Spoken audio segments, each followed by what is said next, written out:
उम्मीद है सभी अच्छे, शानदार, लाजवाब, ज़बरदस्त, जिंदाबाद हैं और आप सभी अपनी पढ़ाई को आशा करता हूँ कि एक रणनीति वाले तरीके से लेकर चल रहे होंगे। एक स्ट्रैटेजिक वे में आप सभी अपनी तैयारी को लेकर चल रहे होंगे। क्योंकि देखो मैं आपको ये बात कई बार समझा चुका हूँ कि ना केवल सिर्फ फ़ोन सामने रख लिया और बस हमने लाइव क्लासेस ले ली, इसी से हमारा उद्देश्य पूरा हो जाता है। जबकि हमारा अल्टीमेट टारगेट जो है, जबकि हमारा अल्टीमेट उद्देश्य जो है वो है चीज़ों को याद करना। और चीज़ें याद तब हो पाती हैं जब हम उन्हें रिवाइज़ करते हैं, मल्टीपल रिवीज़न उनका करते हैं। तो जितना मैक्सिमम हो सके पढ़िए, उनको सही से समझिए और उसके बाद उसका रिवीज़न करिए। जितना ज़्यादा आप किसी सब्जेक्ट को इन डेप्थ पढ़ेंगे, इन डेप्थ का मतलब ये नहीं है कि हम लेवल हमारा 10वीं का है और पढ़ हम 12वीं और बीएससी रहे हैं, नहीं। 10वीं के ही लेवल को गहराई में पढ़ेंगे। जो हमारा लेवल है रहना उसी पे है, बट उसको थोड़ा-सा गहराई में समझते हुए। चलिए बताइए अपने हाल-चाल, फिर हम लोग शुरू करें। एक क्वेश्चन मैं हर दिन की तरह लिखूँ, आपका रिवीजन टेस्ट करें और फिर हम लोग आगे बढ़ जाएँगे। तो क्वेश्चन है मेरा आप सभी से कल की क्लास से, कल हमने मात्रकों के बारे में पढ़ा, तो मुझे आप बताइए कि संपूरक मात्रकों की संख्या कितनी होती है? संपूरक मात्रक गिनती में कितने होते हैं? सप्लीमेंट्री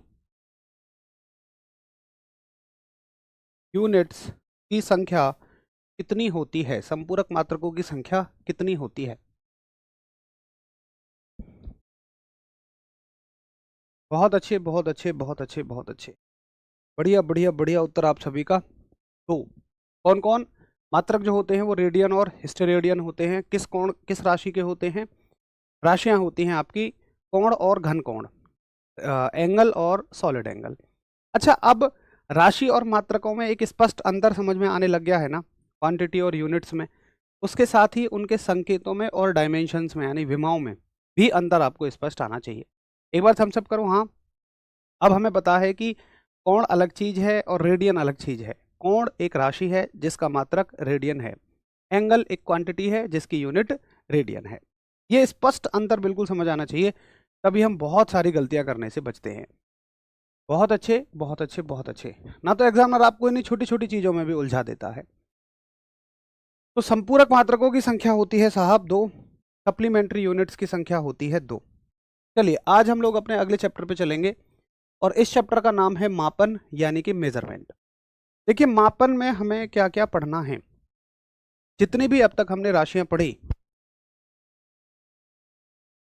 जितनी भी हमने राशियां पढ़ी, क्वांटिटीज पढ़ी, भाई राशियों को हमें हमेशा ही मापने की आवश्यकता होती है। आप अगर मान लो द्रव्यमान लेने जाते हैं दुकानदार से, चीनी लेने जाते हैं, चीनी द्रव्यमान है, मास है, तो उसे तोलने के लिए दुकानदार अंकल जी तराजू पे रखते हैं। अगर आप कपड़ा लेने जाते हैं दुकानदार से, तो कपड़े को मापने के लिए एक फीते का इस्तेमाल किया जाता है। तो हमेशा राशियों के साथ मापन चलेगा ही चलेगा, मेजरमेंट चलेगा ही चलेगा। तो मेजरमेंट में सबसे पहली चीज जो हम पढ़ते हैं वो पढ़ते हैं 10 की घातें। देखो मापन में अलग अलग तरह के टूल्स इस्तेमाल होते हैं। सबसे पहला टूल है 10 की घातें, उन पर आपकी कमांड बड़ी अच्छी होनी चाहिए। तो हेडिंग डालेंगे आप 10 की घातें, यानी कि पावर्स ऑफ 10। ठीक, अब देखो 10 की घातों में दो तरह की घातें होती हैं 10 की। पहली जरूरत हम ये समझें कि आखिर ये 10 की घातें लगाई ही क्यों जाती हैं, क्या जरूरत है इसकी।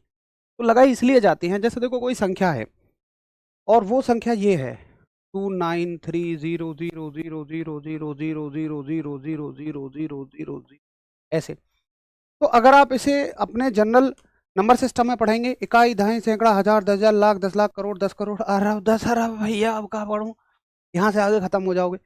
और अगर मान लो एक आप 10 पेज की कोई किताब लिख रहे हो, शॉर्ट नोट लिख रहे हो, और उसमें आपको ये संख्या 10 बार लिखनी पड़ जाए या 50 बार लिखनी पड़ जाए, तब तो यही संख्या आधे पेज खा जाएगी। तो एक तो इनकी लंबाई को थोड़ा कम करने के लिए, दूसरा इनकी सार्थकता को बढ़ाने के लिए हम ऐसे ना लिख के 10 की घातों में लिख देते हैं। तो मैं कैसे लिख देता हूँ, 1 2 3 4 5 6 7 8 9 10 11 12 13 14 15 यानी कि यहाँ पर मैं दशमलव लगाऊंगा और दशमलव के बाद कितने अंक थे, 16 अंक थे, मैं 10 की घात 16 लिख दूंगा। इसका मतलब 2.93 में कितनी जीरोओं की गुणा है, 16 जीरोओं की गुणा है। यानी कि इसके बाद मैं 16 0 लिखूंगा, इसका मतलब ये हो जाएगा। ठीक है भैया, तो ये समझ में आया कि 10 की घातों को लिखा कैसे जाता है। अगर यही चीज मान लो ऐसे होती कि 1 बटे, अगर मान लो कोई संख्या ऐसे होती 1 बटे 1 2 3 4 5, तो मैं कैसे लिखता, 1 बटे 10 की पावर 1 2 3 4 5, 10 की पावर 5, और यही पावर ऊपर जाके क्या हो जाती, माइनस की। तो अब इसका डायरेक्ट मतलब हमें ये समझ में आता है कि 10 की पावर -5 लिखने का मतलब है 1 के नीचे 5 जीरो। एक बार भैया मतलब समझ में आ गया, फटाफट हम सब करो। ठीक है भाई, मुझे ये समझ में आ गया कि आखिर इनका मतलब क्या है।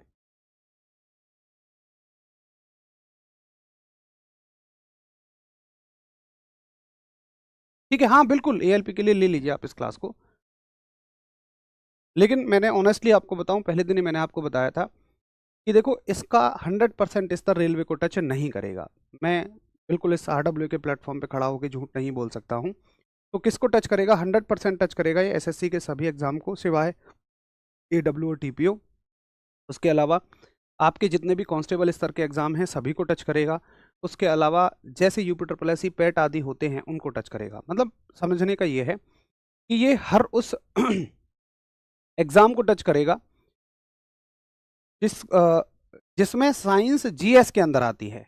अगर किसी एग्जाम में साइंस अलग से पूछी जा रही है, वो सब मैंने जो एग्जाम बताई कि इनके सिवाय उन सभी में साइंस अलग से ही आती है। जैसे रेलवे के एग्जाम्स हो गए, उनमें साइंस अलग से पूछी जाती है। जैसे कि आपका एग्जाम हो गया एडब्ल्यू टीपीओ या एनडीए वगैरह हो गए, इनमें थोड़ी सी साइंस अलग से पूछी जाती है। जिसमें साइंस जीएस के अंदर पूछी जाती है, अब मुझसे आप एग्जाम के नाम मत पूछिए, ऐसे तो बहुत सारे एग्जाम हो जाएंगे। आप खुद सोचिए, सीडीएस, सीडीएस में साइंस अलग से नहीं आती है, जीएस के अंदर आती है, 100% होगा। आर्मी का एग्जाम, आर्मी केवल आप टेक्निकल और नर्सिंग उठाइए, बाकी सारे एग्जाम्स में जीएस के अंदर आती है, तो 100% कवर हो जाएगा। अगर अब आप एग्जाम के नाम लिख लिख के पूछेंगे एमटीएस आदि, वो आप खुद सोचिए एक बार, आपको सिलेबस तो पता ही होगा, जहां जीएस के अंदर आती है वहां कवर होगा 100%। ठीक है भैया, तो इसलिए हम पढ़ते हैं 10 की घातें 10 की पावर्स। अब देखिए 10 की पावर्स में पहले हमें पढ़नी है नेगेटिव पावर्स, 10 की ऋणात्मक घातें। चलो इसको यहीं तक रहने देते हैं। 10 की घातों में पहला पोर्शन हमें पढ़ना है नेगेटिव पावर्स, यानी कि ऋणात्मक घातें।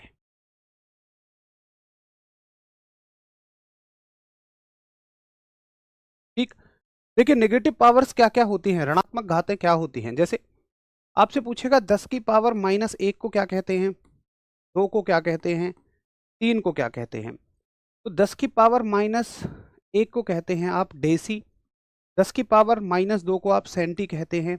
भैया इंग्लिश हिंदी दोनों में ही डेसी और सेंटी है। 10 की पावर -3 को आप मिली कहते हैं। उसके बाद 4 5 कभी प्रयोग में नहीं होती हैं, सीधी 6 को आप बोल रहे होते हो माइक्रो। उसके बाद ये 3 के मल्टीपल में चलती हैं, 3 6 9, 9 को आप कहते हो नैनो।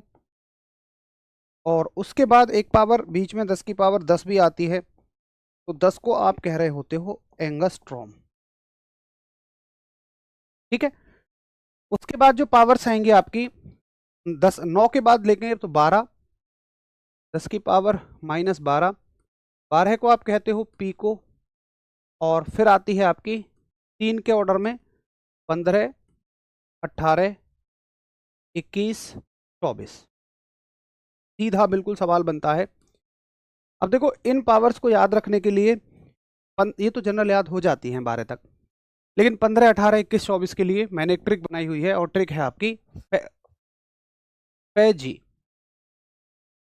अकबर के दरबार का एक रत्न आपने सुना होगा अवश्य ही। तो फैजी से कैसे याद रखोगे, देखो फैजी से पहली है फर्मी, फै का मतलब क्या हो जाएगा, फर्मी, या इसी को हम फेमटो भी बोलते हैं। ये इंग्लिश में भी फेमटो ही बोला जाएगा, हिंदी में भी फेमटो ही बोला जाएगा। उसके बाद आपकी है एट्टो, और जेड से क्या है जेप्टो, और यू से क्या है, वाई से क्या है योक्टो। तो ये सभी पावर्स आपकी माइनस की रहेंगी। अभी मैं इनसे देखो सवाल भी बताऊंगा आपको कैसे बनेंगे। एक तो सीधा सवाल बनाएगा कि बताइए 10 की पावर -21 को क्या कहोगे, तो जेप्टो कहोगे। 10 की पावर -12 को क्या कहोगे, पीको कहोगे। 10 की पावर -10 को क्या कहोगे? एंगस्ट्रॉम कहोगे। 10 की पावर -6 को क्या कहोगे? माइक्रो कहोगे। 10 की पावर -1 को क्या कहोगे? डेसी कहोगे। एक बार फटाफट से थम्स अप करिए जब ये नोट हो जाए।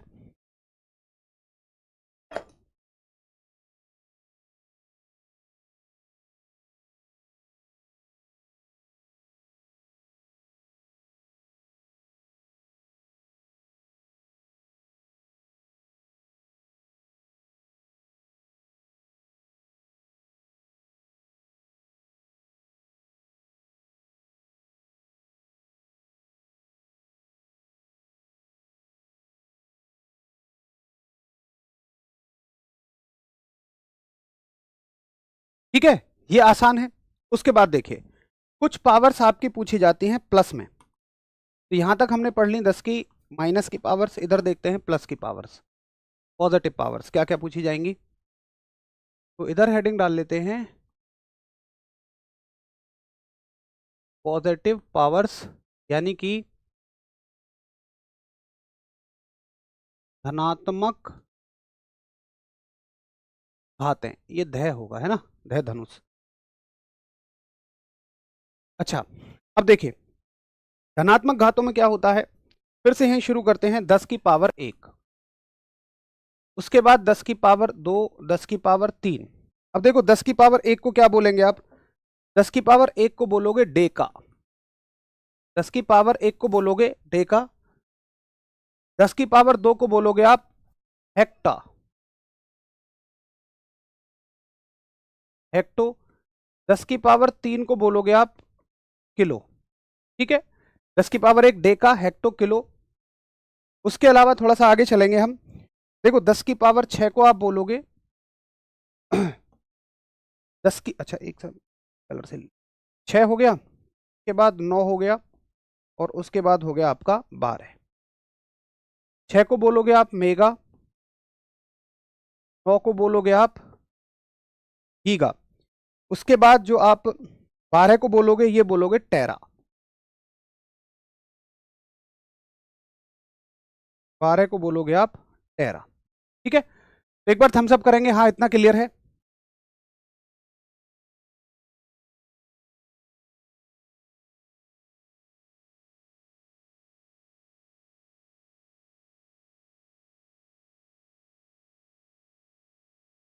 ठीक है, अब देखो 12 के बाद ये ग्रुप अलग बना लो, पेटा, एक्सा, जेट्टा और योटा। 12 के बाद कौन आएगा? 3 के मल्टीपल में 15, के बाद 18, उसके बाद प्लस का 21, और उसके बाद प्लस का 24। अब देखो सबसे ज्यादा कंफ्यूजन यहां होगा। अगर आप 12 से देखो, 15 से देखोगे तो ये लगभग लगभग इनके नाम मिलते हुए हैं। 15 को वहां यहाँ फर्मी कह रहे हैं, वहां पेटा कह रहे हैं, चलो ये थोड़ा सा अलग है। 18 को आप एट्टो कह रहे हो, एक्सा कह रहे हो। -21 को जेप्टो कह रहे हो, वहां जेट्टा कह रहे हो। -24 को यहाँ योक्टो कह रहे हो, और वहां योट्टा कह रहे हो। तो थोड़ा सा 18, 21 और 24 को आप ध्यान से रखेंगे। एक्सा, जेट्टा, योटा, ये तीनों थोड़ी सी इंपॉर्टेंट हो जाती हैं प्लस में। देखिए सबसे बेसिक हमारी गलती के चांस कहाँ होते हैं कि हम प्लस में और माइनस में अंतर ही नहीं कर पाते हैं। एक बार नोट हो जाए तो फटाफट बताओ, फिर मैं आपको बताऊंगा कैसे इनसे सवाल बनते हैं। तभी थम्सअप करिए एक बार।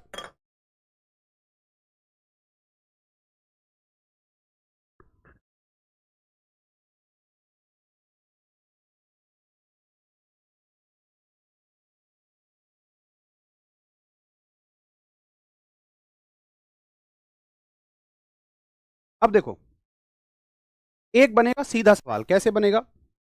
वो तुमसे क्वेश्चन पूछेगा कि बताइए, बहुत बेसिक सवाल बना रहा हूं, 1 किलोग्राम में कितने ग्राम? तो आप कहोगे यार किलो हटाने के लिए तो मुझे कितना लगाना पड़ेगा?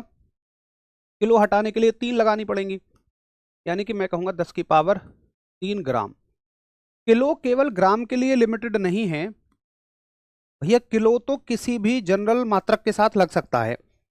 जैसे शक्ति का मात्रक वॉट है, तो उसके साथ किलो लगा दो, किलो वॉट हो जाएगा।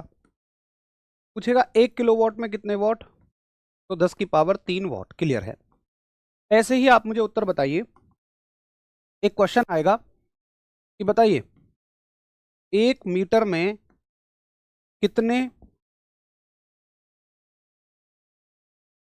माइक्रोमीटर होते हैं, और ऑप्शंस हैं 10⁻⁻6, 10⁻⁻3, 10⁻⁻9 और 10⁻+6। बताइए कौन सा इसमें से उत्तर हो जाएगा।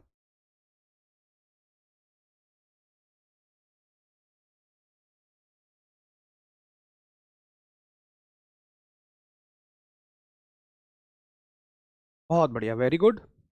ऑप्शन बताइए, ए बी सी डी में से ऑप्शन बताएंगे। बहुत अच्छे। अब सुनो, ये एक सीधा सवाल, ये एक सीधा सवाल होता जी, जिससे का आप उत्तर बड़े आराम से कर देता, लेकिन ये सवाल सीधा नहीं होता, ये सवाल थोड़ा सा घुमाया जाता जी।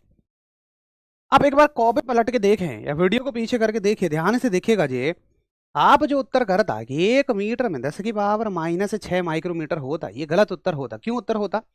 हमने क्या पढ़ता जी, हमने पढ़ता कि 1 माइक्रोमीटर में, हमने पढ़ता कि 1 माइक्रोमीटर में 10⁻⁻6 मीटर होता, और वो सवाल हमसे उल्टा पूछता। हमने पढ़ा था माइक्रोमीटर में 10⁻⁻6 मीटर, लेकिन उसने पूछता है 1 मीटर में कितने माइक्रोमीटर। तो अगर आपको उल्टा इसका उत्तर देना है, आपने ये याद रखता जे, और आपसे उल्टा सवाल पूछता कि 1 मीटर में कितना माइक्रोमीटर, तो 10⁻6 प्लस का हो जाएगा, ये हो जाता प्लस का है माइक्रोमीटर। तो ये सीधे सवालों को सब करके आता, लेकिन जहां वो सवाल को घुमाता तुम घूम जाता। इस चीज पे थोड़ा सा ध्यान आपको देना जी।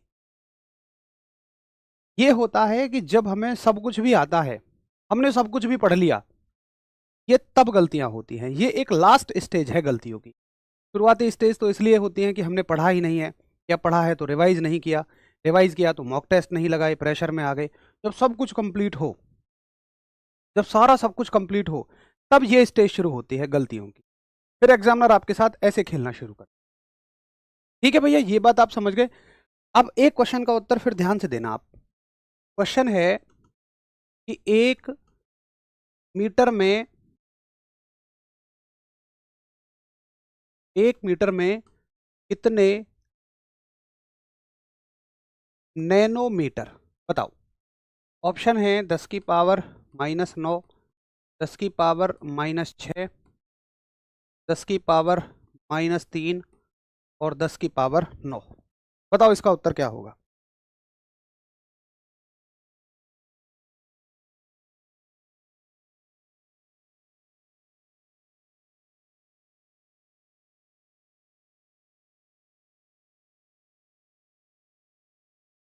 1 मीटर में कितने नैनोमीटर।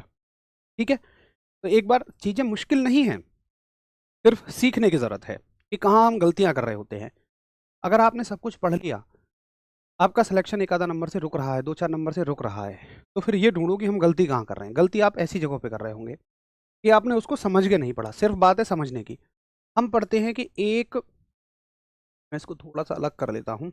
हम पढ़ते हैं 1 नैनोमीटर में कितने मीटर, मतलब हम नैनो को हटाना जानते हैं। हम जानते हैं नैनो को हटाओगे तो 10⁻⁻9 मिलेगा। लेकिन अगर उसने उल्टा पूछा कि बताओ 1 मीटर में कितने नैनोमीटर, तो आप कहोगे 10⁻⁻9 नैनोमीटर। ठीक है, तो नैनोमीटर से 10⁻⁻9, मीटर से 10⁻+9। तो आप कहोगे कि 1 मीटर में कितने नैनोमीटर होते हैं, तो भैया जी इसका उत्तर होगा 10⁻9।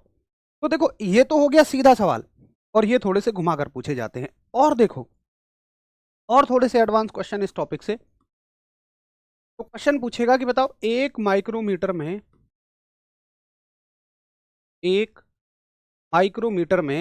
कितने नैनोमीटर होते हैं। ऑप्शन सुन लो। 10⁻⁻6, बी होता है 10⁻⁻9, सी होता है 10⁻+9 और डी होता है आपका 10⁻3। बताइए इसका उत्तर क्या करेंगे आप, फटाफट से बताइए।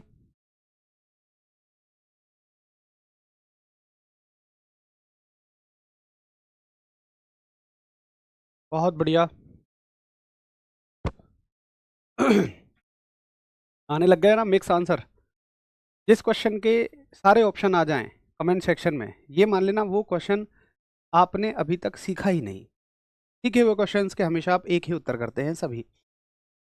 कुछ साथी ए कह रहे हैं, कुछ साथी बी कह रहे हैं, कुछ साथी डी कह रहे हैं। यार सी की भी इज्जत बचा लो भाई, सी बेचारा अकेला पढ़ रहा है यार। कुछ मेरे कहने से सी भी कर दो यार।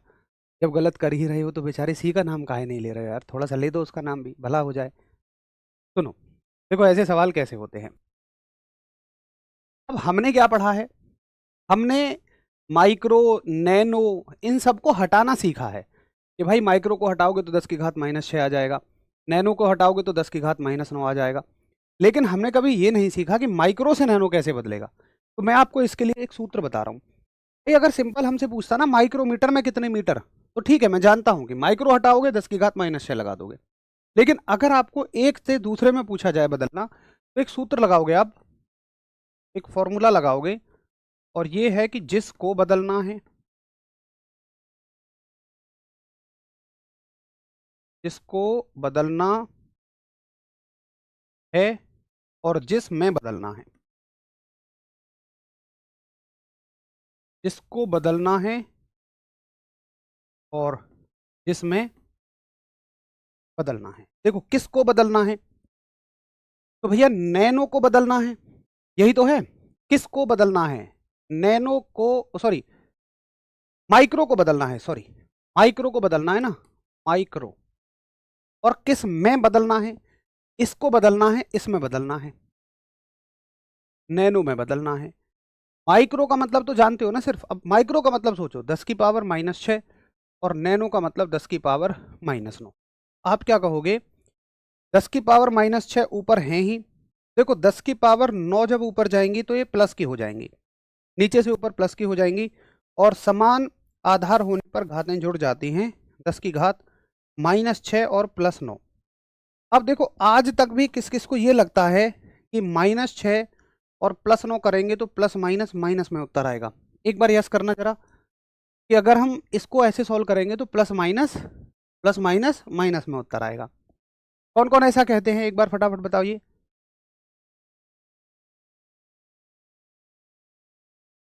अरे लगता है ना बहुत सारे साथियों को। ऐसा नहीं होता है, वो गुणा में चलता है, प्लस माइनस माइनस वाला तुम्हारा हिसाब किताब गुणा में चलता है। यहाँ पर आप ये देखो कि प्लस के ज़्यादा है, किसके ज़्यादा है, प्लस के ज़्यादा है, तो उत्तर भी प्लस में आएगा। और कितने ज़्यादा है, 9 में से 6 गए तो 3 ज़्यादा हैं, तो उत्तर आ जाएगा आपका 10 की पावर +3। और प्लस लगाने की वैसे ज़रूरत नहीं होती है, प्लस बाय डिफ़ॉल्ट मान ही लिया जाता है, तो उत्तर आएगा 10 की पावर 3। अब बताओ एक बार कि ठीक है भाई ये बात मुझे समझ में आ गई कि कैसे कन्वर्जन करते हैं। तो फाउंडेशन बैच है इसलिए थोड़ा सा इसको फाउंडेशन के तरीके से ही पढ़ेंगे, स्लो स्लो ही पढ़ेंगे।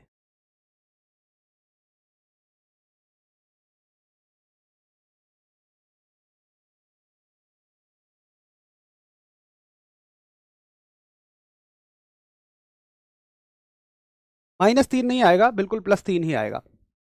अगर आपको क्लियर है तो फिर एक क्वेश्चन आप करके दिखाइए। चलो एक क्वेश्चन आप सभी अब करके दिखाएंगे, ये क्लियर है तो। एक क्वेश्चन मैं आपसे पूछता हूं कि बताइए एक फर्मी मीटर में कितने नैनोमीटर होते हैं, इसका उत्तर सभी बताइए। एक फर्मी मीटर में कितने नैनोमीटर होते हैं।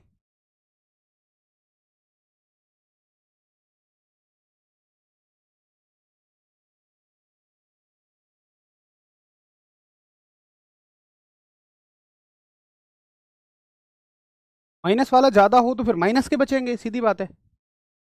अगर माइनस वाला ज्यादा हो तो जिसके ज्यादा होंगे हमेशा उसके बचेंगे। तो हमें कैसे करना है कि जिसको बदलना है और जिसमें बदलना है। एक फर्मी मीटर 10 कितने नैनोमीटर के बराबर होता है। किसको बदलना है, फर्मी को बदलना है। फर्मी का मतलब 10 की पावर -15। किस में बदलना है, नैनो में बदलना है। नैनो का मतलब 10 की पावर -9। 10 की पावर -15 और ऊपर ले जाइए इसको, प्लस का 9 हो जाएगा। तो 10 की पावर देखो किसके ज़्यादा हैं, माइनस के ज़्यादा हैं। 15 में से 9 जाएंगे तो 6 बचेंगे, तो -6। एक फर्मी मीटर में कितने नैनोमीटर हैं, 10 की घात -6 नैनोमीटर। तो ये एक से दूसरे में कन्वर्जन क्लियर हो गया। तो एक तो सवाल पावरों से ऐसे पूछे जाते हैं, सीधे सवाल पूछ लेगा, थोड़ा घुमा के सवाल पूछेगा। एक पावर से कैसे सवाल पूछे जाते हैं देखिए, ये क्लियर है, आगे लिखूं मैं? चलो अब देखिए पावरों से और कैसे सवाल पूछा जाता है। पावर्स का इस्तेमाल करते हैं हम कुछ बड़ी दूरियों के मात्रकों को पढ़ने में। बड़ी दूरियों के मात्रक यानी कि यूनिट्स ऑफ लार्ज डिस्टेंसेस, बड़ी दूरियों के मात्रक। देखो बड़ी दूरियां कैसी होती हैं, जैसे मान लीजिए हम ये देखें कि यहां से लेकर यानी पृथ्वी से लेकर और सूर्य के बीच की दूरी कितनी है। तो पहला सवाल यहीं से बनेगा। पहला सवाल है पृथ्वी से सूर्य के बीच की दूरी, यानी कि डिस्टेंस बिटवीन, ये बिटवीन लिखा है मैंने है ना शॉर्ट में, distance between sun and earth, पृथ्वी और सूर्य के बीच की दूरी कितनी होती है। तो देखो पृथ्वी और सूर्य के बीच की दूरी की अगर आप कैलकुलेशन करेंगे तो ये होती है लगभग 1.5 गुणा 10 की पावर 11। बहुत सारी जगह पे इसको 1.49 भी लिखा होता है, तो 49, 1.49 और 1.5 एक ही बात है। ये दूरी होती है आपकी 1.5 इंटू 10⁻11, को यहीं लिख लेते हैं। अब देखो इस दूरी को हम और क्या कहते हैं, इस दूरी को हम लोग, अच्छा ये किस में होती है, मीटर में होती है, इतने मीटर। तो इस पूरी दूरी को हम लोग एक नाम दे देते हैं कि भाई तुम हो एस्ट्रोनॉमिकल यूनिट, एस्ट्रोनॉमिकल यूनिट, यानी कि खगोलीय मात्रक, और इसको हम रिप्रेजेंट करते हैं एयू से, ठीक है। और हमने कह दिया कि एक एयू बराबर, एक एयू बराबर 1.5 गुणा 10 की पावर 11 मीटर हो जाएगा। पता है क्या हुआ, जैसे मान लीजिए क्लास में एक टेस्ट कराया गया और उसमें जिसके सबसे ज़्यादा नंबर आए ओवरऑल सब्जेक्टों में, किसी को मॉनिटर बना देते हैं। तो हमने देखा पृथ्वी से सूर्य के बीच की दूरी 1.5 गुणा 10 की पावर 11 है। फिर हमने कहा कि भाई बाकी जितनी दूरियां हैं ना, इसी के टर्म में मापेंगे अब हम। तो पृथ्वी से सूर्य के बीच की दूरी को अगर कोई आपको वैज्ञानिक बात करते हुए नजर आएंगे, जो जियो वैज्ञानिक होते हैं या स्पेस वैज्ञानिक होते हैं, वो कहेंगे कि 1 एयू दूरी है या 2 एयू दूरी है, 3 एयू दूरी है, वो हमेशा एयू में बोलते हैं। तो एयू का मतलब क्या है, एस्ट्रोनॉमिकल यूनिट का मतलब क्या है, मतलब हम ये सोचे ना कि जैसे 1 मीटर है तो 1 मीटर भी तो कहीं से बना होगा, हाँ बिल्कुल, इसके लिए भी एक परिभाषा है। तो ऐसे ही एक एयू के लिए हमने क्या परिभाषा रखी कि पृथ्वी से सूर्य के बीच की दूरी को 1 एयू कहते हैं। और 1 एयू में कितने मीटर होते हैं, 1.5 गुणा 10 की पावर 11 मीटर। ठीक है भैया, अच्छा जी, ये बात क्लियर हो तो फटाफट बताइए, फिर मैं दूसरे मात्रक की तरफ चलूं। और हमारा दूसरा मात्रक होगा कि प्रकाश के द्वारा, एक दूसरा मात्रक हम बनाते हैं प्रकाश द्वारा वर्ष भर में तय की गई दूरी से। प्रकाश के द्वारा एक वर्ष में तय की गई दूरी, प्रकाश के द्वारा एक वर्ष में तय की गई दूरी, यानी कि distance covered,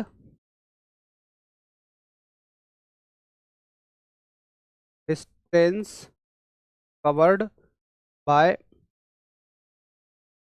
light in 1 year. तो प्रकाश एक साल में जितनी दूरी चलता है उसको मैंने नाम दे दिया प्रकाश वर्ष, यानी कि लाइट ईयर, और मैंने उसको शॉर्ट में कहा एल वाई। हम हर चीज को शॉर्ट में जरूर ही कहना चाहेंगे। तो एल वाई क्या है आपका, लाइट ईयर। सवाल आएगा कि बताइए एक लाइट ईयर में कितने मीटर होते हैं, एक लाइट ईयर में कितने मीटर होते हैं। तो 9.46, बहुत सारी जगह पे 9.47 भी मिलेगा, सब सही है, कोई इशू नहीं है। 9.465 भी मिलेगा, कोई दिक्कत नहीं है। ऐसा कभी नहीं होगा कि ऑप्शन में 9.46, 9.47, 9.475 एक साथ आ जाएंगे, कभी भी नहीं होगा। गुणा 10 की घात 15 मीटर। तो प्रकाश एक साल में इतनी दूरी तय करता है, और इसको हमने एक नाम दे दिया प्रकाश वर्ष, यानी कि लाइट ईयर। तो बड़ी बड़ी दूरियां जो होती है ना, वो लाइट ईयर में मापी जाती हैं। जैसे कभी आप अगर कोई स्पेस के बारे में पिक्चर भी देखेंगे तो उसमें यही बात चलेगी कि ये ग्रह इस ग्रह से इतने लाइट ईयर दूर है। वहां पे कोई ये नहीं बोलेगा ये ग्रह इतने ग्रह से 9.46 गुणा 1 के आगे 15 जीरो मीटर दूरी पर है, समझ नहीं आएगा। उनको अंदाजा है एक लाइट ईयर कितना होता है, और फिर उसी के बाद बता देते हैं। जैसे कभी अगर किसी चीज की पावर को कंपेयर किया जाता है तो हम किससे कंपेयर करते हैं, ओ यार इसमें तो 3 घोड़ों की ताकत है, एक इंजन में 3 घोड़ों की ताकत है, तो उसको हम बोल देते हैं 3 हॉर्स पावर का इंजन है। तो हमने केवल क्या बना लिए हैं, एक आधार बना लिया है तुलना करने के लिए। और हमने यहाँ पे आधार क्या बनाया है, प्रकाश के द्वारा एक वर्ष में तय की गई दूरी। तो इनका ना मतलब भी समझते चलिए कि आखिर ये होती क्या है।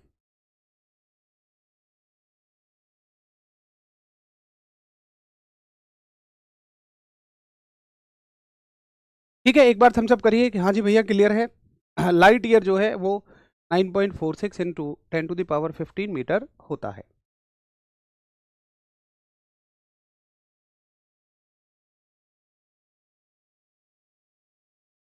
ठीक है, एकदम वेरी नाइस।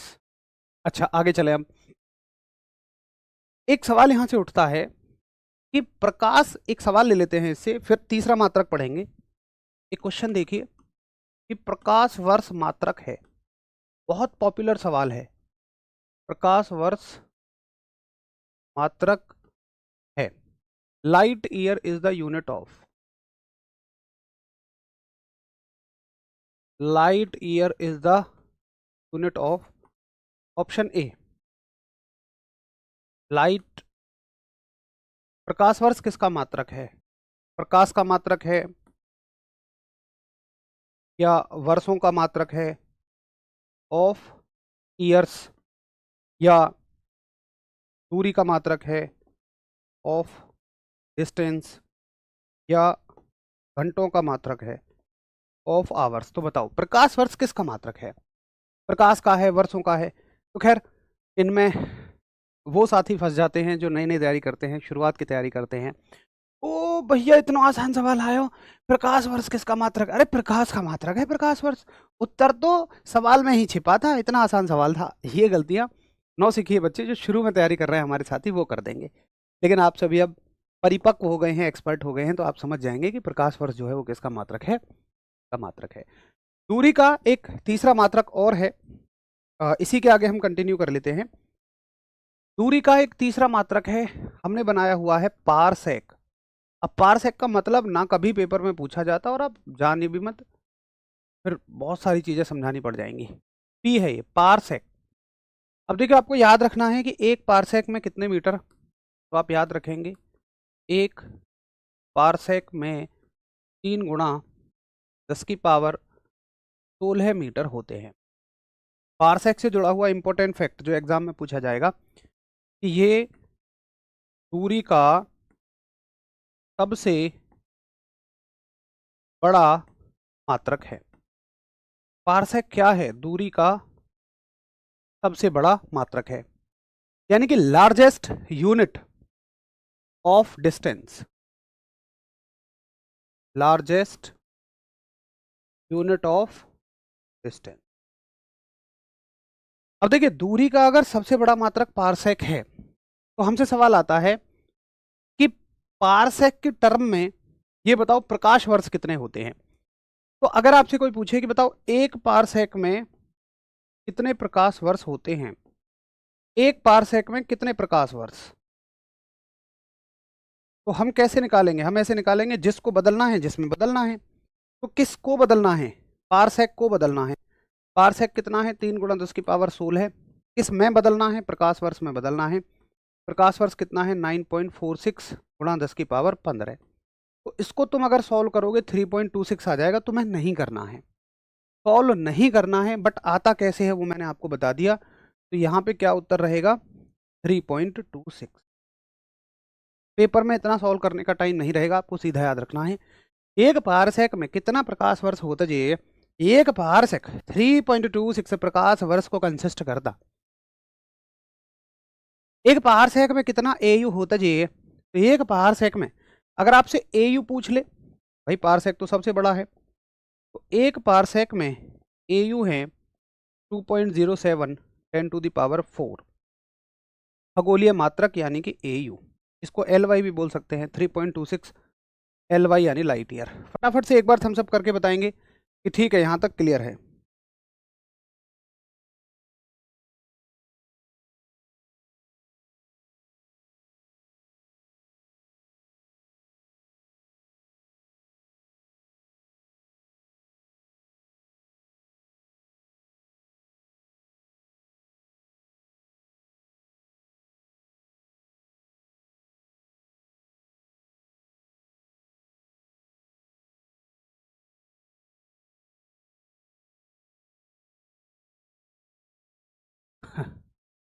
ठीक है भैया, तो ये तमाम चीज़ें आपको याद करनी है। ये दूरियों के बड़े मात्रक में हम 10 की घातें पढ़ रहे हैं। तो थोड़ा लौट के चलते हैं एक सदियों पुरानी बातों पर, जिसमें हमने 10 की घातों को पढ़ना शुरू किया। तो 10 की घातों में हमने ये देखा कि प्लस की घात माइनस की घात होती हैं। कुछ सीधे सवाल आते हैं, कुछ घुमाकर सवाल आते हैं, कुछ इनके एप्लीकेशन आते हैं, अनुप्रयोग आते हैं कि कहाँ इनका उपयोग है। तो ये दूरी के बड़े मात्रकों को मापने में इसका अनुप्रयोग है। अब देखिए 10 की घातों का अनुप्रयोग दूरी के छोटे मात्रकों को मापने में कहाँ होता है। ये तो बड़ी दूरियों के मात्रक हमने देखे। अब देखिए छोटी दूरियों के मात्रकों को मापने में 10 की माइनस की पावर के कहाँ अनुप्रयोग होते हैं। ये तो प्लस के अनुप्रयोग थे, माइनस के अनुप्रयोग देखिए। तो माइनस के अनुप्रयोग में आप हेडिंग डालेंगे महत्वपूर्ण महत्वपूर्ण छोटी दूरियां। बड़ी दूरियां पढ़ ली, अब छोटी छोटी दूरियां पढ़िए। इंपॉर्टेंट स्मॉल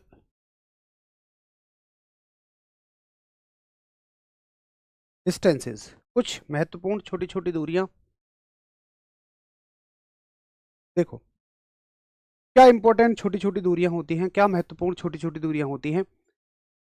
जैसे आपसे पूछा जाएगा कि एक नाभिक की त्रिज्या कितनी होती है, या एक अणु की त्रिज्या कितनी होती है, या एक कोशिका की त्रिज्या कितनी होती है, ये तमाम चीजें पूछी जाती है। अच्छा मुझे बताओ कि क्या ये सवाल सबको समझ में आता है कि नाभिक क्या होता है, अणु क्या होता है, परमाणु क्या होता है, क्या ये सबको समझ आता है? अगर नहीं तो मैं चलो बता देता हूं। देखो जैसे हम पढ़ते हैं कि एक एग्जाम्पल लेते हैं, जैसे हम हाइड्रोजन, तो हमेशा आप H2 पढ़ोगे। ये केमिस्ट्री में थोड़ा आप समझेंगे कि हाइड्रोजन कभी अकेला एग्जिस्ट नहीं कर सकता। एक हाइड्रोजन दूसरा हाइड्रोजन के साथ हाथ पकड़ के ही चलेगा। जैसे आप कभी बाजार जाते हो, आप अकेले नहीं जाते हो, हाँ भाई चलो जरा यार बाजार तक चल रहे हैं, तुम्हारा दोस्त कहेगा मैं तो बहुत बिजी हूँ भाई, आज तो बहुत काम है, मैं बिरयानी खिलाऊंगा 30 रुपए वाली, अरे चल यार चल, तेरे लिए तो जान भी हाजिर है।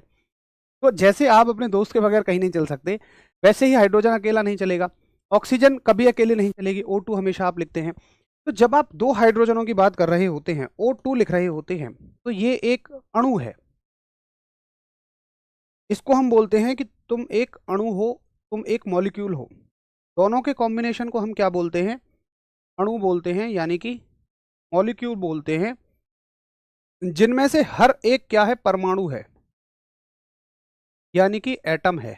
ये भी एक परमाणु है और ये भी एक परमाणु है, ये भी एक एटम है। तो यहां पर हम कहेंगे कि दो परमाणुओं से मिलकर एक अणु बना। ठीक है, ये बात सबको समझ आती है? दो परमाणुओं से मिलकर एक अणु बना।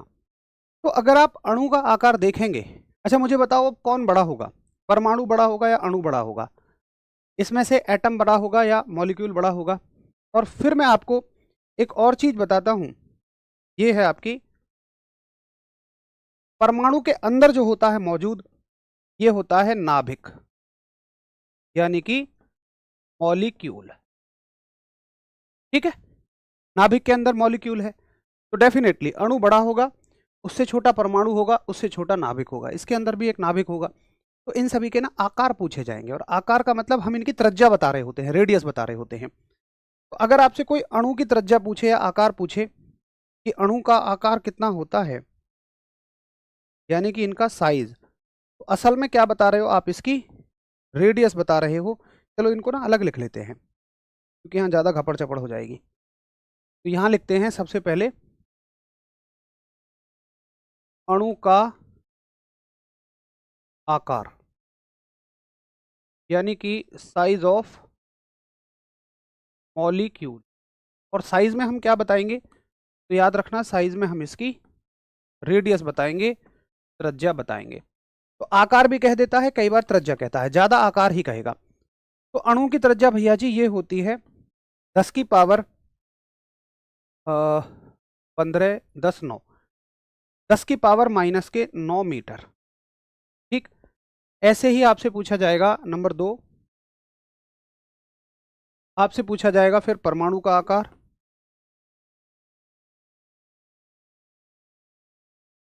यानी कि साइज ऑफ एटम। तो परमाणु और भी छोटा होना चाहिए, और ये होता है 10 की पावर माइनस 12 मीटर का। ठीक है, उसके बाद आपसे पूछा जाएगा नंबर 3, अणु हो गया, परमाणु हो गया, फिर आपसे पूछा जाएगा नाभिक का आकार, यानी कि साइज ऑफ द न्यूक्लियस, जो इसके अंदर छुटकू सा है, ये और छोटा है, और ये हो जाएगा आपका 10 की पावर माइनस के 15 मीटर। ठीक है, ये 10 की पावर, एक मिनट रुको, इसको दोबारा से लिखूंगा, 10 की पावर माइनस 15, ये थोड़ा सही करो, ये 12 नहीं होगा, सॉरी, ये होता है 10 की पावर माइनस 10, तो 9 10 और 12। ठीक है भैया। अच्छा, अब तुम क्या कह रहे हो भैया, एक तरफ तो तुम कह रहे हो कि यार परमाणु जो है अणु से छोटा होगा, और पावर को तुमने बढ़ा दिया यार।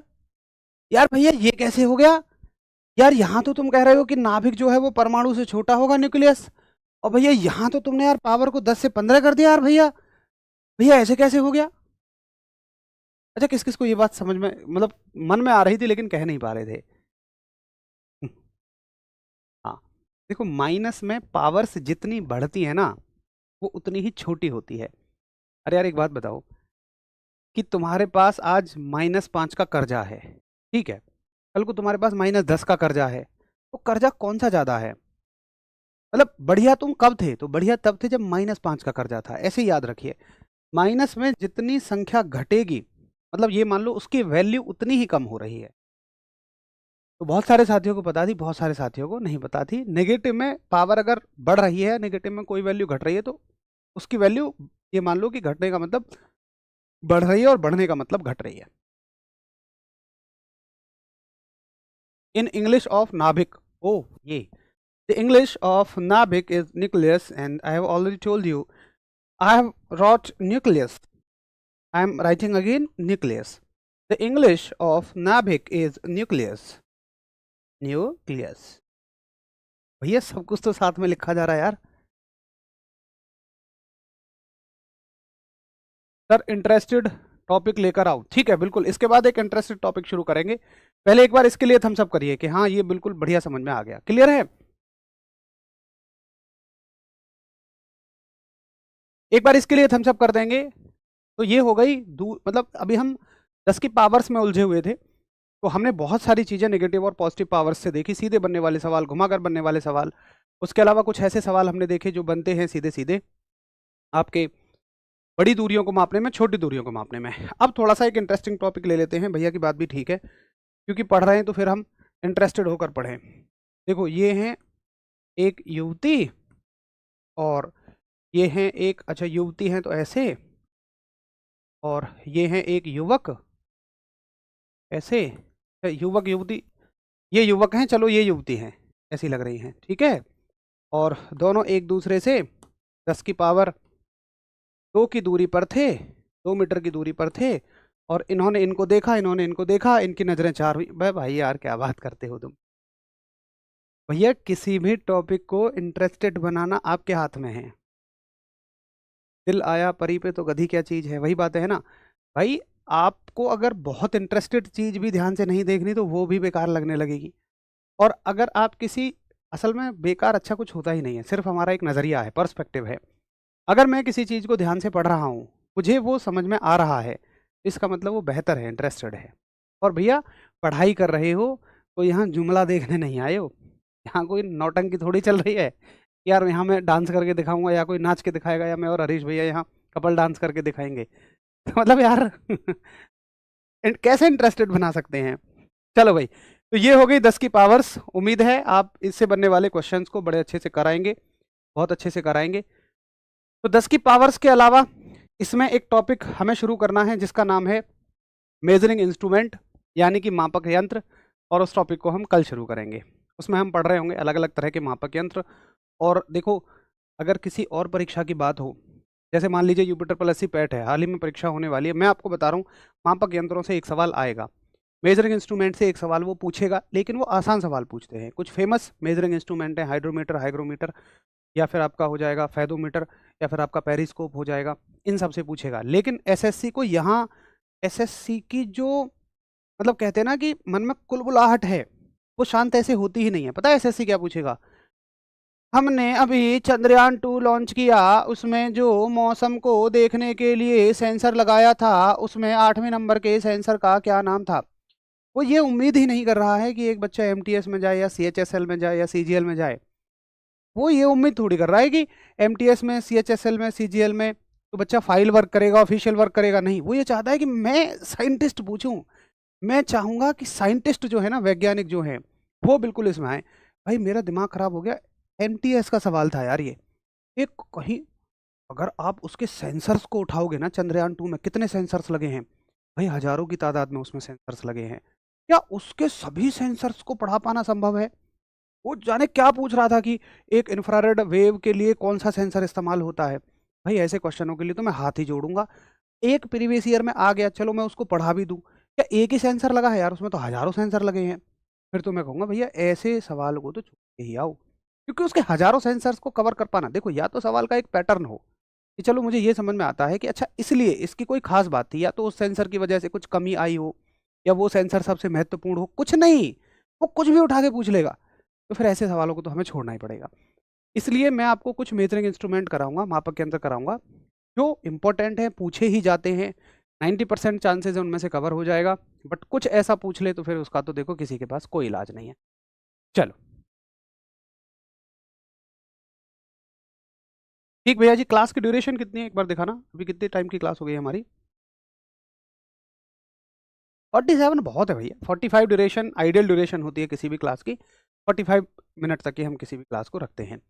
चलिए तो फिर मिलते हैं कल, तब तक के लिए आप सभी को नमस्कार, धन्यवाद, जय हिंद। उम्मीद है आप सभी इसको अच्छे से रिवाइज करके आएंगे, ताकि कल के टॉपिक जो है आपको बहुत अच्छे से और भी समझ में आए। टाटा बाय बाय।